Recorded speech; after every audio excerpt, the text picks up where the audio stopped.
Hi friends, welcome back to my channel samayaltoday. இன்னைக்கு நம்ம சேனல்ல வந்து ஒரு சுவையான மோர்க்குழம்பு ரெசிபி பார்க்க போறோம். வீட்ல வந்து காய்கறி இல்லாத சமயத்துல வந்து டக்குன்னு இந்த குழம்பை வந்து செஞ்சு முடிச்சிரலாம். ரொம்பவும் சூப்பரா இருக்கும். வாங்க இப்போ வீடியோக்குள்ள போலாம். ஃபர்ஸ்ட் ஒரு மிக்ஸி ஜார் எடுத்துக்கோங்க. அதுல 1 கப் அளவு ஃப்ரெஷ்ஷான தயிர் எடுத்துக்கோங்க. எடுத்து இத வந்து நம்ம மிக்ஸி ஜார்ல சேர்த்து ஒரு 30 செகண்ட் மட்டும் நம்ம ஓட்டி எடுத்துட்டு வந்தறலாம். பாருங்க இப்போ தயிர் வந்து நல்லா கட்டிகள் இல்லாம நல்லா ஸ்மூத்தா இருக்கு. இத வந்து ஒரு பாத்திரத்துல மாத்திக்கலாம். இது கூடவே கொஞ்சமா தண்ணி ஆட் பண்ணிக்கலாம். ரொம்ப கெட்டியா இருக்குிறதுனால. அடுத்து நான் இன்னைக்கு ஒரு 50 கிராம் அளவுக்கு துவரம் பருப்பை வந்து நான் 10 நிமிஷம் ஊற வச்சிருக்கேன். அதை வந்து இதுல சேர்த்திக்கலாம். ஒரு 1 இன்ச் அளவுக்கு இஞ்சி துருவி வச்சிருக்கேன். அதையும் சேர்த்துக்கலாம். 2 பச்சை மிளகாய், ஒரு அரை ஸ்பூன் ஜீரகம். இப்போ இத வந்து நல்லா ஸ்மூத்தா அரைச்சி எடுத்துட்டு வந்தறலாம். பாருங்க இந்த மாதிரி அரைச்சி எடுத்துக்கோங்க. இப்போ இத வந்து நம்ம ஏற்கனவே அடிச்சு வச்சிருக்க தயிர்ல வந்து இத நம்ம சேர்த்தறலாம். இதோட கொஞ்சமா ஒரு 1 கப் அளவுக்கு தண்ணி ஆட் பண்ணிக்கலாம். இது கூட ஒரு ஸ்பூன் அளவுக்கு உப்பு, கொஞ்சமா மஞ்சள் தூள் சேர்த்திக்கலாம். சேர்த்திட்டு இத வந்து நல்லா கட்டிகள் இல்லாம நல்லா கலக்கி விட்டுக்கோங்க. பாருங்க இந்த மாதிரி இந்த அளவுக்கு இருந்தாதான் மோர் குழம்பு வந்து நல்லா இருக்கும். இது அப்படியே இருக்கட்டும். இது ஒரு பக்கம் அப்படியே எடுத்து வச்சிரலாம். இப்போ தாளிப்பு ரெடி பண்ணிக்கலாம்.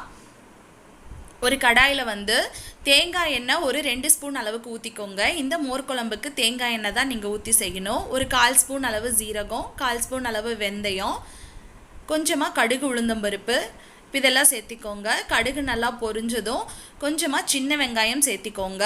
ஒரு கொத்து கறிவேப்பிலை, ஒரு 3 காஞ்ச மிளகாய் இது எல்லாத்தையும் சேர்த்து நல்லா வதக்கி விட்டுக்கோங்க.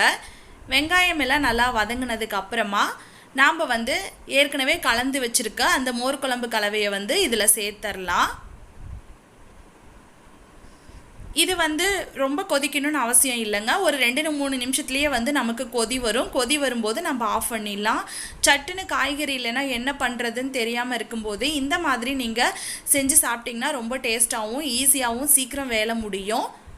பாருங்க இப்போ வந்து கொதி நல்லா வந்துட்டு இருக்கு. இதை வந்து ரொம்ப கொதிக்க விட்டுறக்கூடாது. ஒரு 2-3 நிமிஷத்துக்குள்ள கொதி வந்த உடனே ஆஃப் பண்ணிடலாம். கொஞ்சமா கொத்தமல்லி தழை சேர்த்துக்கலாம். சேர்த்திட்டு நல்லா கலந்து விட்டுருங்க. அவ்வளோதான். இப்போ கொதி வந்துருச்சு. சுற்றியும் பாருங்க நுரை கட்டிருச்சு. இப்போ வந்து நம்ம ஆஃப் பண்ணிட வேண்டியதான். அவ்வளோதாங்க. சூப்பரான மோர் குழம்பு வந்து ஈஸியாக ரெடி ஆயிடுச்சு. ரொம்ப சட்டுன்னு சீக்கிரம் செஞ்சிடலாம். உங்களுக்கு இந்த வீடியோ பிடிச்சிருந்ததுன்னா கீழே கமெண்ட்ஸில் சொல்லுங்கள். லைக் பண்ணுங்கள், ஷேர் பண்ணுங்கள். மறக்காமல் சமையல் டுடே சேனலை சப்ஸ்கிரைப் பண்ணிக்கோங்க. உங்கள் ஃப்ரெண்ட்ஸ் அண்ட் ரிலேட்டிவ்ஸ்க்கு இந்த வீடியோவை ஷேர் பண்ணிக்கோங்க.